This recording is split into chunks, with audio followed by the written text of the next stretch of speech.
I care about two things, Yeah. building high performing teams and growing the next generation of leaders. Great. Because it's not just about, building fiefdoms and saying, okay, I'm queen of the world. It's Right. much more about what can we do together collectively. Again, we're collectively more intelligent than I'll ever be individually. So how do we perform successfully as a team? And then how do I grow up those next generation leaders behind me? I am not a tech guy. I'm a finance guy. I'm the guy on the other end interpreting data. You're the one that's creating it and producing it. And so I'm going to learn a lot about that. But 28 years in tech, Yeah. but mostly building teams, which is what we're going to really dive into hopefully today. But Betsy, welcome to Thank you. Strongest Business Academy. So 28 years in tech, like that is a very broad term these days. So maybe spend a little bit of time describing what is that. Right? Yeah, especially since I've never written a line of code in my life. So that makes me a very unique person in tech, probably. So that career started at JD Edwards, PeopleSoft, and Oracle. That was a whole acquisition that happened. When that happened, I moved into Microsoft. Okay. So started in on the product side of the house, 11 years doing product marketing, partner marketing kind of functions, and then moved into really the consultative side of Microsoft, which most people don't even know Microsoft has a consulting org. Right. I think most people would think Microsoft is the Office 365 Totally. products, Product company. does my Word work, Excel spreadsheet, the whole thing. That's all product, right? When you guys talk product, that's what you're talking about. That's right. Yeah. Okay. Yeah, exactly. Yeah. And so that was a good entree point when I decided to leave Microsoft to go into Capgemini, which is one of the largest consulting firms in the world, really. And so led Azure Center of Excellence for them, and then moved into Slalom 7 months ago, where I'm leading the Microsoft business globally. Okay, so let's position that. So there's a Microsoft business within Slalom Consulting. That's correct. Focused on like helping people integrate or use Microsoft effectively, or essentially. So, from a consulting perspective, what we're doing every day is the business side of consulting. So how do we make sure that we're enabling outcomes for our clients, okay, right? That they're achieving the metrics that they need to achieve to make their businesses successful. And we're also consulting on the enabling technologies to make that happen. Okay. Right. Okay. So it brings the goodness of both those things together. And I know we're going to talk about leadership, but when I think about my skill set coming out of a business environment into a tech organization, what enabled me to be successful over this 28 years was translating tech to business outcome. Okay. Okay. So I spend a lot of time bridging that conversation, talking between the technologists and the business owners to make sure that we're not doing tech for tech's sake. Sure. But it's actually yielding an outcome for the organization that's beneficial for themselves as well as their own customers. Most of your clients are in the large enterprise size, right? Facing really big challenges, problems within their businesses that need technology to solve. Data all day long, especially with AI being such a big deal right now, and agentic AI and agentic enterprises and all of that. So people are trying to figure out, like, they know all the different use cases for AI that they want to approach. But then you ask them about their data estate and they're like, my what now? Right. Right. And it's like, well, you can't put a roof on a house that has no walls. Right. So let's back up and start with what's your data look like? Sure. One of the interesting kind of segue there, conversation there, is I work with mostly small to mid-sized businesses. That's the primary audience here, not enterprise. But what I find interesting is, and this is right in your world, large enterprises, one of the reasons that they're successful is because they do learn to interpret data to make decisions. Mm-hmm. One of the biggest challenges in my world is getting small to mid-sized business owners to focus on data, really, to make decisions, right? Okay. So it's all gut, it's all experience, it's all feel, it's all, what's happening in the marketplace, but it's a very difficult communication strategy to help them understand data has a purpose for making decisions. Maybe talk about that from an enterprise level, how large corporations can do that. I know they're facing problems that you're helping fix, but once that's resolved, how does that benefit the business? Yeah. So I feel like I got to go to a university by being a part of Microsoft, very data-driven company, and even data-driven marketing, right? Which is the function that I was in for a long time at Microsoft. So helping organizations understand, and Microsoft using this data themselves, is like, it's one thing to go off of gut, but what does the data tell you? How do you interpret that data? How do you analyze that data? How do you draw conclusions from that data? Those are all really critical things because then it can validate what your gut is telling you or not. Right. Right. Right. And so that's the thing. I mean, I even had a situation today that's around how are we going to do some resource and restructuring and reorganization. And so what are we doing to think about what's the data justification for that happening? Mm. Right. And so I'm going out to things like, yeah, what is our pipeline? What are our sales numbers? But I'm also looking at what's the total addressable market? Ooh, yeah. Right. Because you've got to Yeah. think beyond the four walls. And I would encourage small businesses to do this. Think beyond the four walls of your data set and also look outward Sure. and see, okay, so what's the relevance of that in the context of the service or the product I'm trying to provide? Yeah. Yeah. It's from finance to marketing data to market penetration to total market availability. I think so often small business owners have a great widget that they do, Yeah. right? Or that Yeah. they've invented. And there's very little research that's been done on how does the market perceive that? Right. How does, what kind of market potential do I have for said widget? Yeah. Does it really solve a problem? Have we done Right. any survey to determine whether it's solving problems people really have? Right. Are you Or talking to your creating clients? a whole new set of problems with Right. it? Exactly. Right? Are you talking to your clients so you know Yes. what yes. their challenges that they're facing, and then how is the thing that you've developed, whether it's a service or a product, going to address those challenges, right? Right.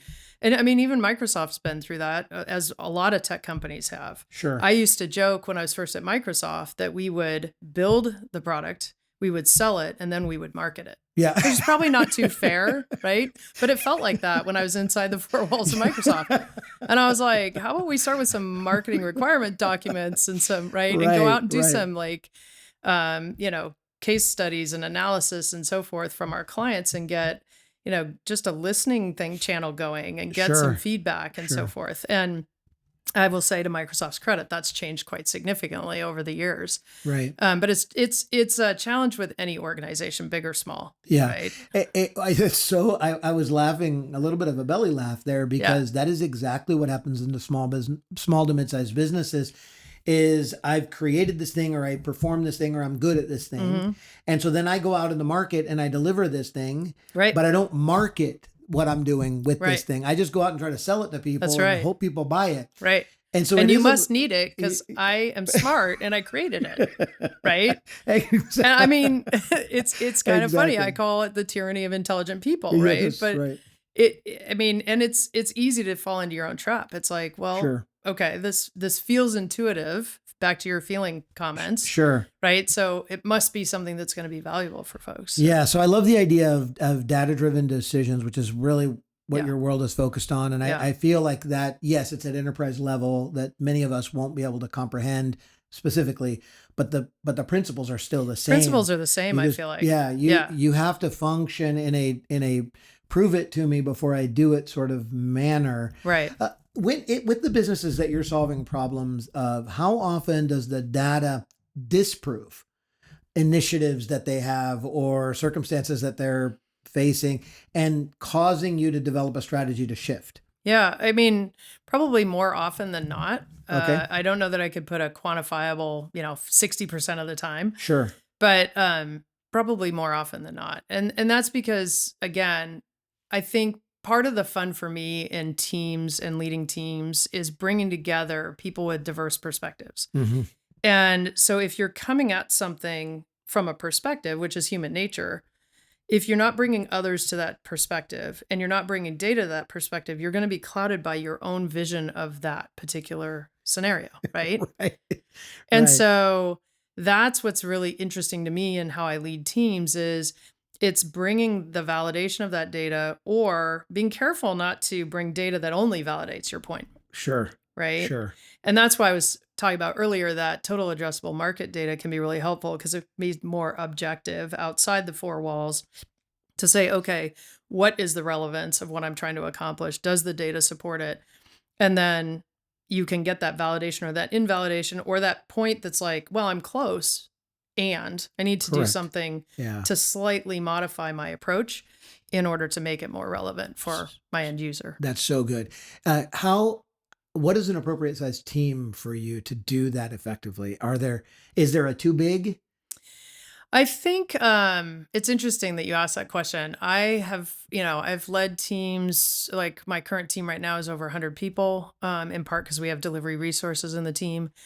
And I've led teams as small as like 5, Mhm. right? I think when you get to the size of team where it's up into the hundreds, what you have to do, in my opinion, is to really focus in on how do you break those teams into smaller groups. Mhm. So I don't necessarily let the size of the team impede me from what we're trying to accomplish. If we've got a large team, then how do we break into smaller groups? And I even did that actually in my offsite this year when I Oh, first started at the organization. yeah. Yeah. Yeah.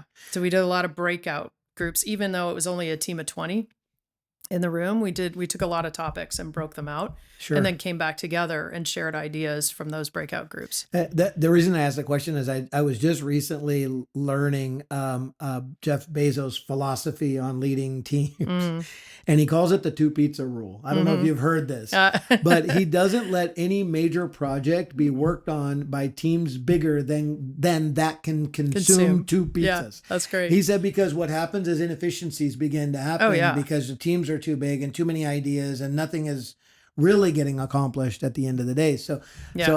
I was thinking, how might I adopt this two pizza rule? It's a great concept. It certainly It, is. it really is. And so I think that goes to your point, right? Your team might be 100, but you got to break it into Yeah. manageable. Yeah. You're focused on this part of the project. Yeah. Yeah. So that some effectiveness can happen. Yeah. So one of the things that I guess I've kind of become known for recently is I have a lot of sports analogies. I played sports. I married to a sports fan. We gave birth to sports fans. So one of the things that I often relate to is we can't be a team of many people playing on adjacent soccer fields. Right. We need to be a team playing on the same field, Mhm. and each person has a role to play on that team. Sure. That sounds very obvious and very basic, but the reality is, in my experience across lots of years of working in different corporations, you see those things happen. You see teams of people on adjacent fields not realizing they're actually in the same game. And you also see people on the field acting like 6-year-old mob soccer, Yeah. where they're just following the ball, except for the one kid who understands the concept of I have a position to play on the field and they don't move a foot off of Right. that position, Right. right? The beauty of soccer when it's played well is that people have a role to play, but they also can ebb and flow into other positions on the field and others can backfill for them. Sure. And for me, that's been a really interesting way to go about leading teams because there's agility in that. Mm-hmm. But people aren't confused about what is the role on the team that I'm playing and what's the role in this game that we're playing. Yeah, that's a great analogy. I hadn't heard that before, but that's amazing. I know in my career, I have been, for good or bad, I have been the guy that have helped people. So you get the team Yeah. of people that are all on different soccer fields Yeah. and you bring them together. Right. And there is that one person that always wants to end up on the other soccer field. Right. Right. So I have been Exactly. effective at helping them relocate to that other soccer field. So Yeah, for sure. successfully so, right? Right. It sounds a little bit ominous, but it is more because if they migrate, I'm a believer in pulling the talent out of people and the passion out of people. And if it isn't here, let's find where it is. Exactly. Because what I can't do is get you up in the morning and motivate you. Like Right. you have Can't to, I teach can motivation. be inspirational. I can be visionary. 100%. I can't teach you character. Yep. I can't teach you discipline. And 100%. I can't teach you motivation. Those three things you have to bring. Yeah. Everything else I can give you. And so I've been, part of my career has been helping people relocate to teams that make them Yeah. successful. When I'm just crazy enough to tell my team, go out and find out what's out there. Yeah. And when I was at Yeah. Microsoft, I mean, people were kind of freaked out when I said that. I was like, look, we are a team. I want you to choose to be here. Sure. I don't want this to be your only choice. Yeah. So get out there, meet with people across the organization, and then come back and tell me what gets you excited every day. That's awesome. Right. And then let's figure it out. So quick story, if I may. Yeah. Go I for had a it. young man on my team who, by the way, is now a general manager at Microsoft, which is really fun to see because 20 years ago or whatever it was, he was early in career. I sat him down. I'm like, Jeremy, what do you want to do? He's like, I want to be a vice president of World Vision someday. I said, that is amazing. I said, so, hey, guess what? It turns out one of the parents in my kids' class is a vice president at World Vision. Let me introduce you to him. Why don't you go interview him, find out what it takes? And what do you need to build as a skill set at Microsoft to go be that VP of World Vision someday? And he looked at me like, who are you? Right? Yeah, such a secure position. But I was like, I want you to know what you're working toward. Sure. And I want you to have that sense of clarity and purpose. Yeah. Because then you want to be here. Yeah. If this feels like the only job that's going to pay you, you're not going to put into it what I need you to put into it for us to be successful. 100%. 100%. Yeah. Betsy, we can go deep on leadership. I can see this conversation unfolding already in my mind. But before we do that, I want to take just a little bit of time, because you and I were talking before we started rolling here that while you haven't been an independent entrepreneur, you've built businesses within businesses, which I've had some of that experience myself. Talk about, maybe for just a little bit, some of those stories, some of those experiences, how you embrace that ability to build a business within a business, and maybe what you're looking for as you were doing that. Yeah, well, one very visceral example that sticks out for me, in 2009, we experienced a recession. Sure. And blip on the economy. I was chartered to grow a business at Microsoft 23% on $1 billion. And I knew that wasn't going to happen, not because I was prophetic and knew we were having a recession, but I just I could see what was going on. I read the data, and I was like, I think we're going to grow about 9%. So we go through halfway through the year, we're trending about 8-9% growth, which, by the way, a lot of companies would have killed to have that kind of growth at that time, right? In 2009? Yes. In 2009, yes. Right? But what I observed was I had things going on my team, and we weren't a huge team. We were probably 15 people, where they were working in a very siloed way. So I had technologists focused on application platforms. So think about SQL Server and databases and that kind of stuff. And I had people focused more on the business outcome side of that. So what are the business insights that you get out of this kind of data set? They weren't working together on the project. So I took a chapter out of a movie, Remember the Titans. Oh, yeah. Okay. And I said, all right, this is not certainly the kind of significance of an event like that movie was built after, but I was still experiencing similar things where I had people that weren't working together on how to achieve some big goals. So I literally took one person from each side of that team and I put them together on a common problem. And I said, okay, this is your task. This is your task to go figure out. You're going to build the strategy, the execution plan, the metrics against that. And then you're going to be held accountable to how do we succeed. And by doing that, we not only sustained that kind of growth, but we did finish the year at about, I think, 10, 11, 12% growth on that year. Wow. And I was very pleasantly honored to receive an award from Microsoft for doing that, in large part because it was growth in the middle of a year where we had so many challenges being thrown at us. Right. So if I think about small business owners or entrepreneurship, I think a lot of times, from what I know from my friends who are in those kinds of companies or organizations, it's similar kinds of challenges. It's just you don't have the safety net necessarily of a big corporation underneath you, right? Right. But you're still trying to take those challenges and build those businesses and find those paths of success, even when you're up against some of the greatest challenges of a macroeconomic condition. 100%. One of the things I want to dive into, because it really struck me with that story, is that you were assigned a business unit. Yep. And you did something that I think many entrepreneurs and business leaders need to do, and that's step back and look at the business, because you were tasked with a 23% growth goal in a down economy year, which business owners face that every all day, the time. Right? Okay, my business is retreating. I'm not getting the growth. I'm not seeing the success that maybe I had anticipated with whatever it is that I'm doing. But I don't know that we always step back and look from a real elevated level, what's happening within my business. Right. But what drove you to do that? It's a great question. I think what I was not able to do by being in the middle of it was to take that balcony view and kind of have more of an objective perspective. Yeah. And I don't know what kind of woke me up to that. Something did, where it was kind of like, okay, I can work really hard down at this level, or I can actually take that step back and do a bit of an assessment and take it from a more objective point of view, and then start to recognize what are the patterns of behavior that we can change in order to achieve that success or some kind of success, Sure, right? It wasn't sure. 23% year-over-year growth, but yeah, but still. right, Yeah. right. And so maybe it was my own personal fatigue of like kind of grinding it out Right. that wasn't working. And I was like, something has to change.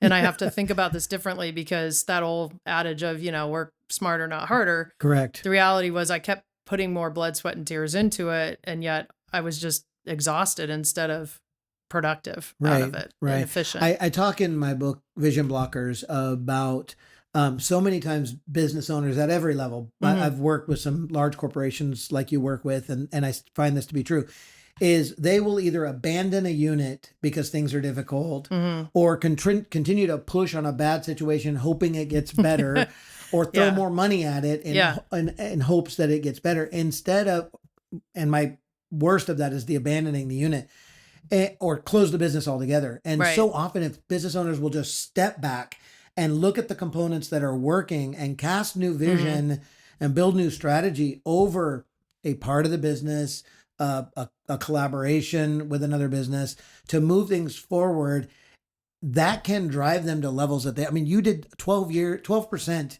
11 or 12% in a down year. Yeah. Which, businesses were closing. I remember they were that closing. They were closing at that time. Yeah. It was pretty crazy. And, you can get paralyzed by somebody handing you a big target or you putting a big target on yourself. Right. And that can paralyze you. Like I could have froze and said, there's no way I'm going to hit 23% year over year. Sure. But one of the things that I really like to do when I'm working with my teams, and it's good for me too, is to reframe my thinking in terms of what has to be true. When I frame things that way, then I get out of the mindset of this isn't possible. I can't do this. Like we can't do this, whatever. And I start to think about, okay, so what has to be true in order to achieve this? And I find that opens up kind of my, I don't know what the neuroscience is behind it, but like synapses or whatever, to thinking about what's possible, not what's impossible. And that makes a huge difference in terms of not only how I show up every day, but then how I can show up and lead the team every day. I love that. I want to frame that as a highlight, like to reframing our thought processes on what's possible and not possible. Such a profound way of, I build a whole career on helping people see things that you probably do that every day, right? Well, and I was just talking to another colleague about this. Like I don't watch the news. Yeah. Right. And I'm very rarely, I have teams on social media. I'm very rarely on social media myself. And there's a reason for that. I have to be the most positive person in the room. I'm helping people fight demons and battles and dragons and everything else that faces business. And so I'm having to constantly reframe, okay, I can see that we're not working here, but how do we make what we want to have happen? What are the components that need to be put in place to do that? I also like to ask people on my team, like, if you were king or queen for the day, what would you do? Ooh, that's good. Right. That's good. And they're like, wait, what? Like if you were leading this team, what would this look like for you? Sure. Because again, back to my comment before about diverse perspectives, I've always said to my team, I am never going to be as individually smart as we are going to be collectively. So let's use that. Let's bring those different perspectives in. And one of my proudest moments, we did an assessment. We were talking about assessments before, and we did a strengths assessment on my team. And I had one team in particular where we filled out every single piece of that assessment. Like we had representation across all the different strengths. And I was like, jackpot. That is awesome. Right? That It's is hard. awesome. It's super hard to achieve. Super. Inherently as humans, we want to hire people who are like us, right? Who think like us and operate like us. And so when I kind of hit that on this one team at Microsoft, I was like, okay, now I've got a very high functioning, high performing team because we're not all coming at the problem from the same point of view. Yeah, that's so huge. There was I don't know if you've heard about this, but it's there's a group exercise that they do in team meetings sometimes to kind of figure people out, right? Yeah. And this one in particular is if you were stranded at sea on a desert island and you had this list of supplies, how do you survive? And you have to rank these items, right? Okay. And you put people in teams of like 4, 5, or 6 people, like these groups, and you say, okay, there is an answer. Yeah. And then you have the team come up with like what they think are the ranking of each of individual item in terms of importance. Yeah. What proves to be true in those in that exercise is that the quietest person on the team usually has the right answer. 100%. I'm so glad you brought this up. No, I really am, because I'm an extroverted person. You probably could tell. Yeah. I get energy from people, which is probably why I enjoy leading teams so much. I get energy from others.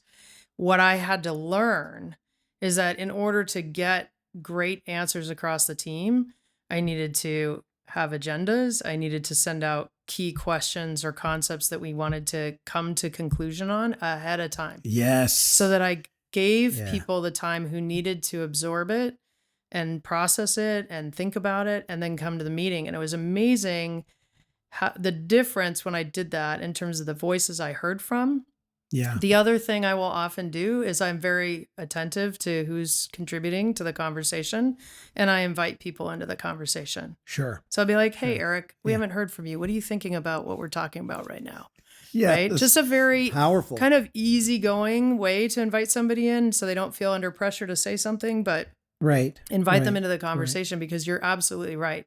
It's often the quietest people who have amazing insight. Yes. That the person who's just kind of talking, it stops them in their tracks, myself included. my wife is probably one of the wisest women I've ever met.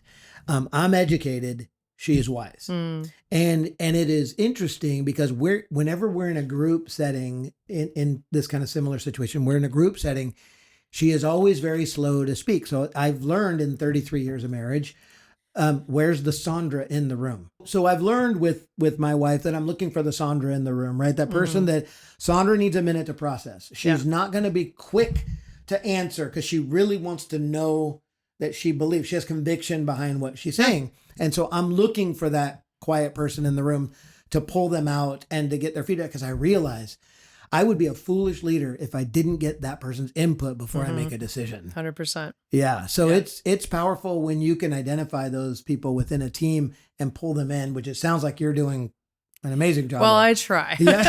I'm not perfect at it. That's for sure. That, and I think I pattern match constantly. And so I'm always looking for the connection points. So even if and this may be useful for some of your small business folks. Talk more about pattern matching. Yeah. So even if I am not directly responsible for a part of the business, there are other parts of the business that are happening that are connected to what I'm doing. And so how do I find those patterns and then make those connections between people? So it's interesting because, and I started to recognize this because in my advancing age, I have a recall for numbers that I can't explain. Okay. You give me a revenue number, I can repeat it 3 months from now to the decimal point. You told it to me once. It's actually annoying because you told me your name 10 times and I'm, still figuring it out. But what's interesting is I had a coworker who was like, oh, that's because you are constantly pattern matching. You're constantly finding the connections and the patterns, which probably goes back to our data point, right? And the importance of data. It's like building those connections, those patterns helps me to see where that and anticipate where that next move is from a business strategy perspective. So anyway, it's kind of interesting, but it's also a people connection. It's also how do you connect the right people? And this is something you were talking about in drawing out the best in people. I imagine that's something that you spend all day long doing. Every day. And figuring out how those people come together in teams that are then more productive and efficient is something that I find really invigorating when it works. It really is. I was a kid that struggled to read growing up. I was, I said this on another episode in school. So I've advanced degrees, but that wasn't like labor free. That took me some doing. Yeah. Because I struggled coming up with reading. I hated it. I was the kid in school who knew how to skim a paragraph and find the data because I could match the personality of the professor with what they would be asking. That's amazing. And so I could skim a chapter, find what I knew they were going to ask on a test, and then answer and do well on the test because I knew I could figure the personality out, not the material. Yeah. Well, Then around college, I got into leadership. And I mean, I couldn't consume enough. Mm. It was something that spoke to the heart of me as a human Yeah. in that investing in other people and Mhm. pouring myself into other people. It brought out so much of me. So I didn't have a problem reading once I figured out, many people see my library. I've got leadership books.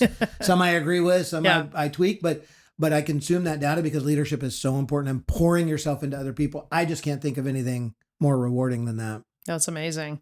Yeah. Who do you read? Like, what's the Oh, most? I mean, you read everything. You've I said you I have lots and do. lots of books, I but do. I read what's most impactful for you?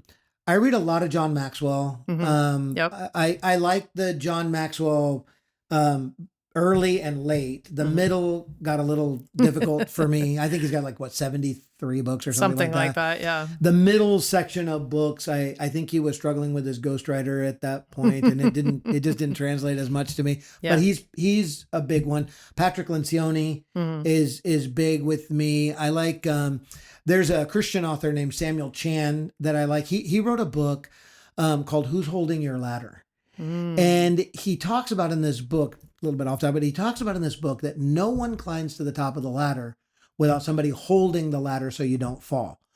That's awesome. And so he focuses in this book on building the teams under you so that you can climb. But the purpose isn't just to climb. Right. It's because above you's another ladder you have to hold Yeah. for the person that's up. And it's just this fascinating Wow. concept. I'm gonna look that up Yeah. for sure. No, I am. That's amazing. Yeah, Who's Holding Your Ladder is a big one. I like Seth Godin as well. Seth Godin wrote Tribes. Hmm. That changed my thinking on leading teams, especially the millennial generation, because I was really struggling with how do you involve this next generation correctly because they are not motivated in the same way. Right. It's a very general term because some of them No. are, but they're not motivated the same way that Right. we are. Yeah. They think differently. They bring a different skill set to the table. So Seth Godin wrote Tribes, which is about creating a movement that people can get on board with. So I converted everything I do. I'm not trying to build a business objective. I'm creating a movement people can get on board with. So Yeah. anyway, so that's just some off the top of my head. That's amazing. Thank you Yeah. for sharing that. Yeah, Yeah. absolutely. Yeah. It really resonates. Yeah, Really, leadership. really I think is. leadership. Now, that's been a key for you, right? So you've been 28 years in tech. We've done some talking about the teams that you build. Maybe give us, not maybe, do it. Give us some insights on your like perspective on building teams, and because I think that's a majority of your pride and Yeah, claim to fame, right? absolutely. Is I building mean, the- I yeah. care about two things: Yeah. building high-performing teams and growing the next generation of leaders. Great. Because it's not just about building fiefdoms and saying, "Okay, I'm queen of the world." It's Right. much more about what can we do together collectively. Again, we're collectively more intelligent than I'll ever be individually. So how do we perform successfully as a team? And then how do I grow up those next generation leaders behind me? And so when I'm looking at assembling teams, if I haven't inherited a team, like the Sure. team I came into at Slalom is one that was largely intact. And I was very intentional. In my opener for our offsite, I said, look, you are not a broken team. I am not here to fix you. You have achieved a significant amount of progress and accomplishment to this date.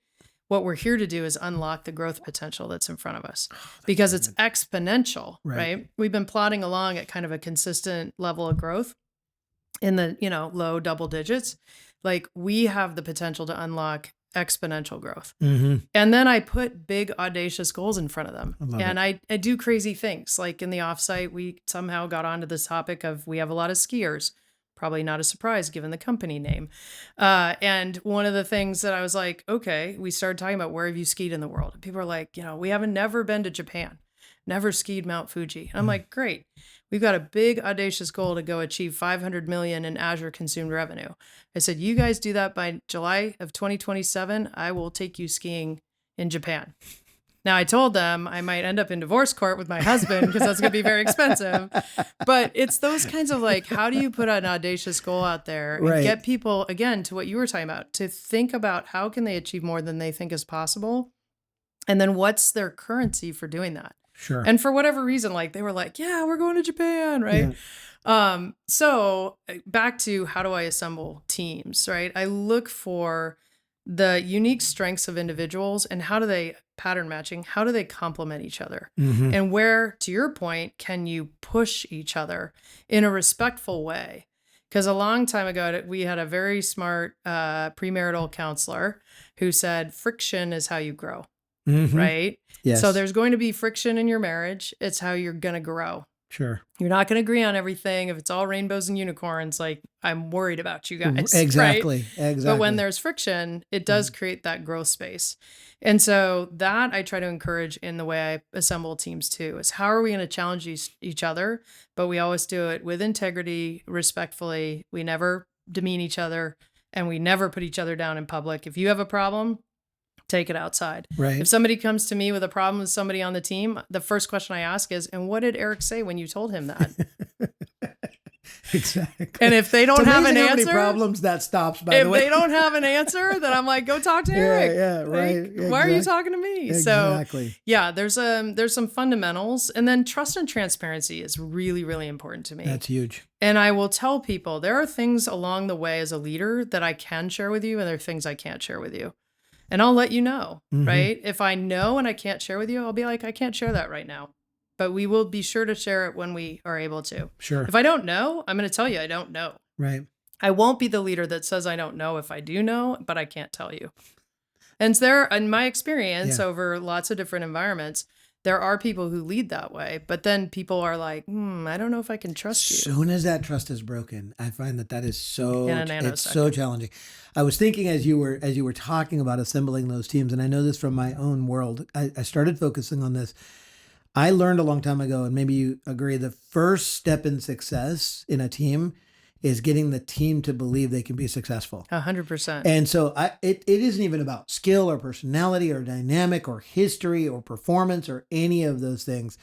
I've realized in the teams that I work with that I have to be the number one believer, and then I have to teach them to believe or pull that belief out of them. Once I have belief in where we can go and what we can do, it's kind of game over. It's the Ted Lasso principle, right?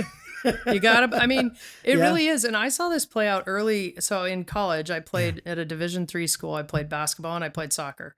Our soccer coach was phenomenal, and we consistently achieved in the top 2 or 3 teams. I went and played basketball, and our basketball coach was, my freshman year, it's a true story. We go into a gymnasium to play, and she goes, okay, girls, last year we lost by 100 points. I want you to lose by 50. And I was like, where am I? First of all, to lose by 100 points in a basketball game is like painful, right? Yes. And so how do you even do that? So that was year 1. We come back, and guess what? We lost by close to 50 points. Come back in year 2, same speech. You lost by 50, cut it to 25. So we did. Year 3, same thing. Year 4, we got a new coach. The coach comes in and she's like, go beat this team. And we're like, coach, last year we lost by 12. Like, aren't we supposed to cut this in half? Right. And we spent the season losing by no more than 5 points to teams that we could have beaten because of the psychology of that. We did not believe that we could beat those teams. It's crazy. It's crazy how big that is. I was sitting under a mentor one time that talked about, go to the sports fans here. This is a dangerous topic, but the Seahawks, right? Yeah. So a couple times at the Super Bowl, the first time they went, check this out. This was so interesting. I didn't know this, but he was actually consulting with them at the time. Okay. So when they started the season, that first year they went to the Super Bowl that they inevitably lost. Yep. When the season started, their proclamation was that we're going to make it to the Super Bowl. That was the belief that they had. Not we're going to win it, but we're going to make it. We're going to make it there, and they made it. Yeah. But they didn't have the belief solidified to win the Super Bowl. So the next time they came, that language changed. Yeah. Now it's like, not only can we make it, we're going to win it.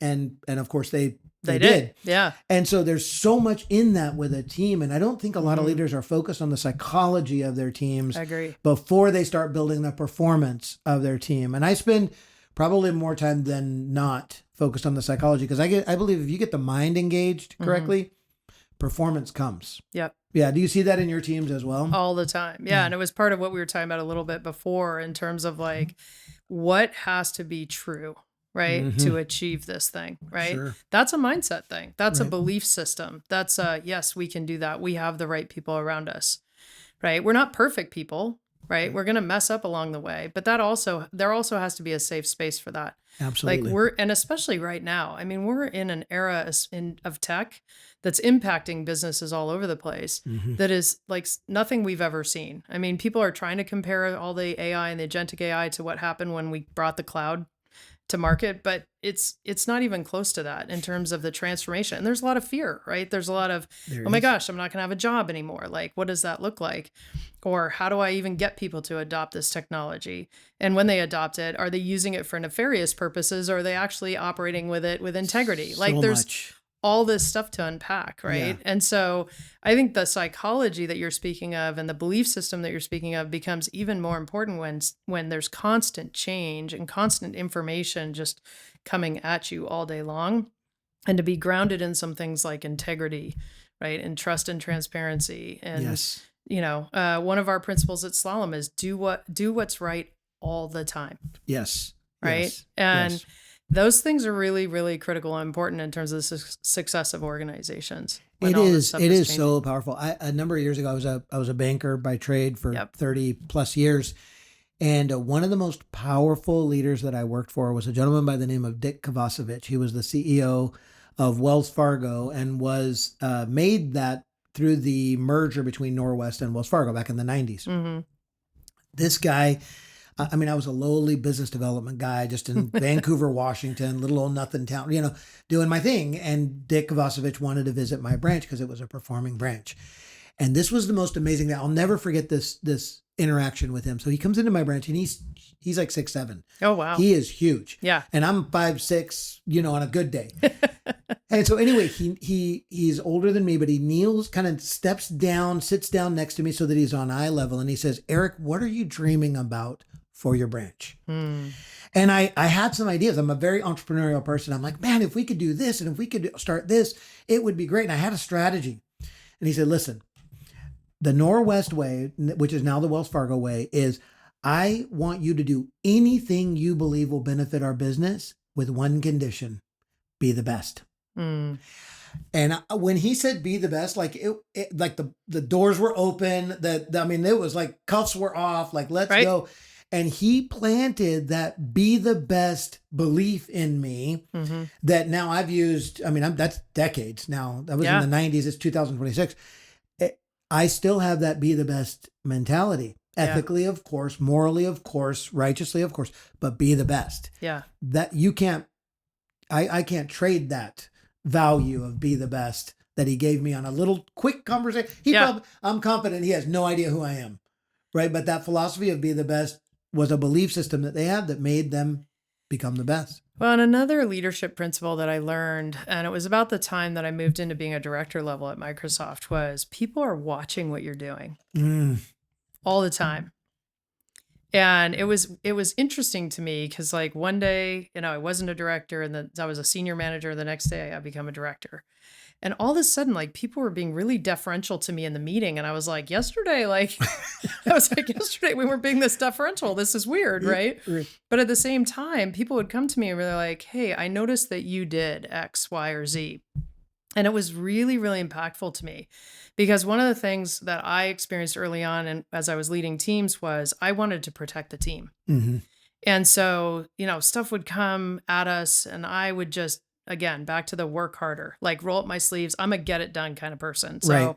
I'm like, roll up my sleeves and so forth. And so I did more to try to protect the team so that they weren't getting the same kind of barrage of whatever was coming down on them. And it was very interesting because one of my team members was courageous enough to pull me aside and like, "Why do you not trust us?" And it stopped me dead in my tracks, Wow. Eric, because I was like, "What do you mean?" Wow. And they're like, "You're doing everything. You're not enabling us to step forward and do things." And so it was a critical moment in my leadership because I was like, oh, when I step back, it enables others to step forward. And that is also a critical part of what I've learned about creating the next generation of leadership. The more I do for them, the less they're able to do for themselves. Yes. I just get in Yes. their way. And it's like, that whole helicopter parent mentality. yeah, almost, Yeah. right? Yeah, Well, yeah. exactly. In fact, I had a good conversation with a former Microsoft buddy about having to manufacture struggle for this generation, especially if you've been fortunate enough to be a kid who's grown up with parents who are in, tech, who oftentimes very affluent homes, that kind of Right. thing, right? And so it's like, how did we get to where we are? A lot of times it was through struggle. Sure. She grew up in Compton. Right. Talk about struggle, Big right? time. Right. But the reality is, like, having the opportunity to struggle gives you the opportunity to achieve. Yeah. Right. Yeah. And so even that scenario where you don't swoop in and solve all the problems for the team because I thought I was protecting them or helping them, but in fact, giving them the chance to kind of go back to that friction point, that struggle point, work through things. Oftentimes they got to a better result than if I came in and tried to give them the answer. That's so good. That is so good, because I think leaders miss that. Right. And I know I did early on. Yeah. I did the same thing. I tried to, wrap my arms around the team and filter stuff that was coming down and expectations that I didn't feel like would benefit them. And I ended up causing more harm than good because I was trying to be the protector of the team. And I learned very fast, not the same way. That was bold of that person, and thankful. Thankful. I was so grateful for them. So good that person did that, because I had to learn through the school of hard knocks that, wait a minute, this isn't working. Yeah. And so the team becomes more effective. So a moment ago, we were talking about, and I want to dig into this because I think it's fascinating. And it's very near and dear to my heart, is that next generation of leaders. We have this next generation of leaders coming up that haven't faced the things that we've faced, and yet have faced obstacles of their own, challenges of their own. Yeah. There's been so much work in the training world about how to lead a millennial, and what's the generation after that? The Z, right? Z, I think it's Z. That's and then after that. Alpha. and then we start all over again. Yeah. What are some of the particular characteristics that you've noticed that you've had to either enhance or encourage or even redirect in order to lead that next generation of person? Yeah. Well, I try to take a similar approach regardless of generation, which is meet the person where they are. Right. And so recognize kind of where are they in their mindset. One of the things that I've noticed about those generations behind me is that there's a lot of meaning to the work that they do. Yes. Like and this is a generalization, obviously, right? But when I've experienced them as a group of people, they care very deeply that what they're doing matters and that they're fighting for a cause that is meaningful to them. That's correct. And so that is interesting, because just understanding that and helping them to connect to how is what I'm doing on a daily basis more meaningful, to people outside of who I am, and how are they contributing to that in a positive way, is really helpful. Some of that I've learned because I believe in reverse mentoring. So I will intentionally go and connect with somebody earlier in career and ask them to mentor me.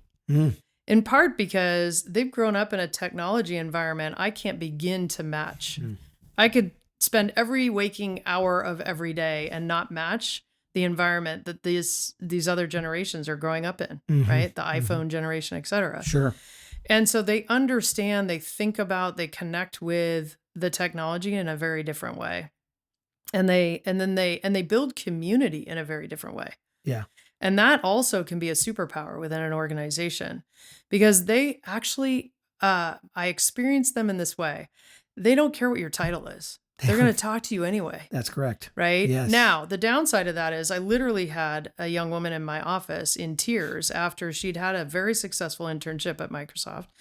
We hired her into the role. And within the first month, she's in my office crying. And she's like, I must be doing something wrong. And I'm like, why?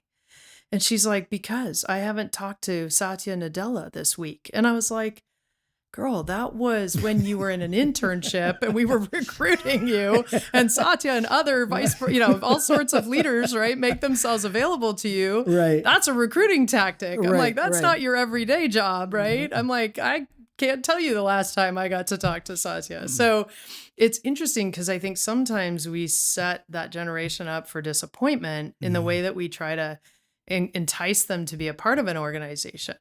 instead of kind of understanding where they're coming from, understanding what's valuable to them, meeting them where they are, and then fostering that within them and figuring out, how to learn from them. Yeah. So They're fearless yeah. too. I noticed Yeah. that there's a lot more anxiety and fear related to performance. And look, my generation of leaders coming up, we're always kind of KPI driven. Yeah. And the generation coming behind us is very movement driven. Yeah. And very It's a good way to describe it. Yeah, they're very the overall good is bigger than the individual. And Yeah. it's not necessarily, which is a challenge because it's not necessarily profit driven. It's did we do good today? Mm-hmm. And that's challenging for a finance guy because I'm always looking at that Bottom line. number.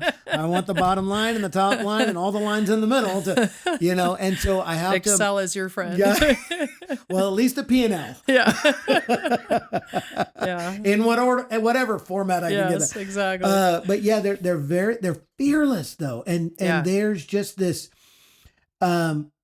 the pursuit of passion. Mm-hmm. I find in that group of and those generations of people coming up to take our roles, right? Yeah. Is that I don't have to motivate them to be fearless. Mm-hmm. I might have to direct them Right. in how to get other people to move in their direction. Right. But they're just fearless coming up. And I just have so much respect for them Yeah, I agree. as we're leading teams. Yeah. And it's such an important part of a team composition to have that voice in the room. Yes. And Yes. what I appreciate is the opportunity to include them and not to dismiss them because they're early in their career. Mm. Because back to your point about Sandra and kind of the quietest voice in the room often knows the answers, Right. right? It's not the oldest voice in the room that has the most wisdom. No. There's a lot of wisdom that's coming from these sets of generations behind us. Yes. And willingness to stop and ask and listen and learn. And then you get this beautiful kind of mosaic of a team because I think we've never been in history in the kind of multi-generational work environment that we are today. No. And so No, because the younger are richness that- taking more senior roles Right, these days right. than we've ever seen before. You had some 20-somethings Oh my gosh. in senior roles Yeah. because of their wisdom, knowledge, and skill. Yeah. You wouldn't have seen that in decades past. I mean, I was at a Microsoft Inner Circle event in May in Phoenix and sat down to have a 2-on-1 with one of their executives. And I mean, the guy must have been 35, 35, literally, and had already, done a number of startups and all this. I mean, he was very, very impressive, right? Yes, And I yes. loved that was the case because there was a time long ago at Microsoft, it was like, where'd you go to B school? How many years have you sat in this role? Right. We're not going to promote you till you've sat there for a while because there's no way you could learn things faster, right? There was a fixed mindset around that. Sure. And so I love to watch these generations behind us because, again, that fearlessness, that anything's possible, that's how do we go accomplish this and how does it mean something in terms of what we're doing is amazing. And I love it because it makes the team so much richer. I do too. I just signed a joint venture with a guy in Phoenix that I'm working with now, and he's 36, I think. He's already sold 3 companies. Yeah.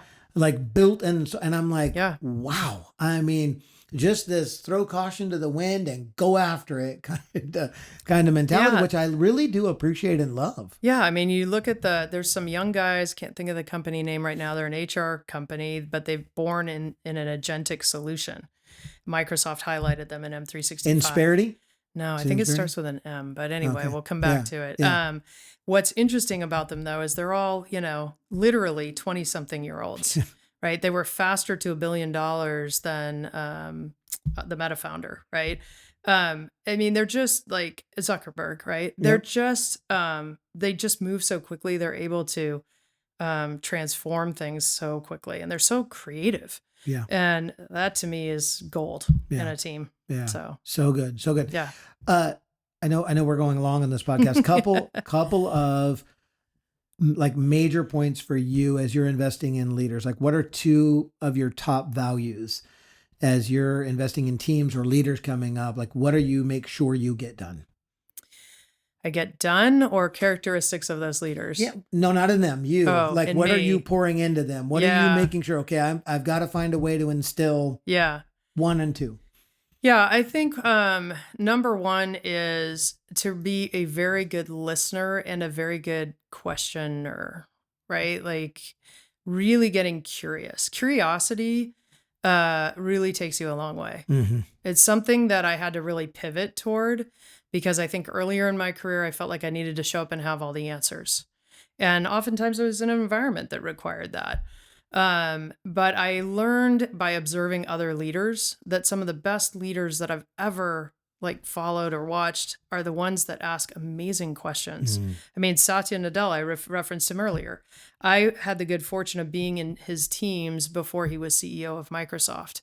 And I got to watch, even after he became CEO, he sits in a room and he asks questions and he actively listens. That's great. And he's a brilliant guy, right? Like, I mean, there's no doubt about that. But it's that constant desire for learning and drawing things out of people like you do in your line of work. That's so impactful. So I think that's a big one. And then, it may sound trite, but I just feel like always do what you say you're going to do. Follow through. Yeah. Integrity So good. is so critical because I feel like if you don't show up with that, so much other stuff just erodes and falls away.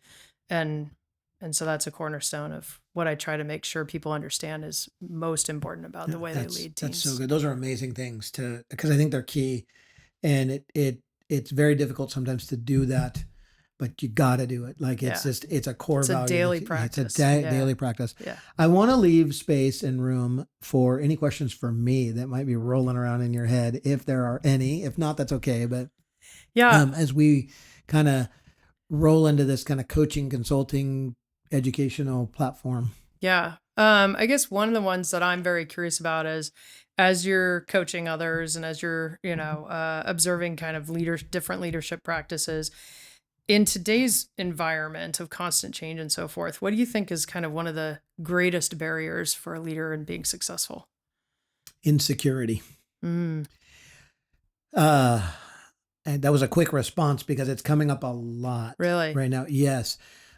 Just because the person owns the company, just because the person's in charge of the business unit, just because they're the one out front doesn't mean they're the most secure person. A lot of insecurity and fear is happening right now. It's creating tremendous amount of obstacles.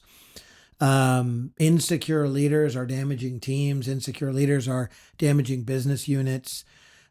Damaging is an aggressive word, but you know what I mean. They're making a negative impact where they could be making a very positive impact. But I am doing a lot of work in that area of belief, identifying what we want and then believing we can have it and then proving to ourselves that we're worthy of having it and then building a strategy to do it. So insecurity is in fact, I had a very long meeting this morning with a business leader and the whole conversation was about insecurity. Two of them, actually. Now that Amazing. I think about it. Amazing. Two of them. And so, which is interesting because I think I have a few insecurities as well. I think we all have some. We all do, yeah. But I think those things are now becoming gripping and they're paralyzing leaders from making decisions because they just don't know. Do you find it materializes in more of an imposter syndrome kind of reality, or is it pure insecurity that then leads to maybe less than ideal decisions and I think I get like you said earlier, I don't know that I could put a percentage on it, but I think it's split in my mind. It's fairly even. I think there is some of that imposter syndrome happening with leaders where I am in this position, so I'm gonna and then everything underneath you is insecure. Yeah. And then there is a lot of really bad or damaging or even no decisions. Indecision is happening because I just don't know what to do, and I'm not confident in what I'm doing enough to make a solid decision, and so it's very paralyzing. Well, I'm sure we could talk for hours about how you coach people through that, but that's fascinating. So thank you for sharing hours that. and hours and hours. Yeah. Betsy, thank you so much for being it's my on pleasure. the show today. Yeah. I think this could have been a 6 or 7 hour podcast. It'd be a lot of fun. I am fascinated by what you do. I don't understand the technology side, but your leadership perspectives so profound. And I know that the audience will be blessed. If they remember one or two things even that you said, I think it can profoundly change someone's leadership. So thank you so much for being vulnerable and sharing with us today. Absolutely. Thank you for the opportunity. It's been awesome.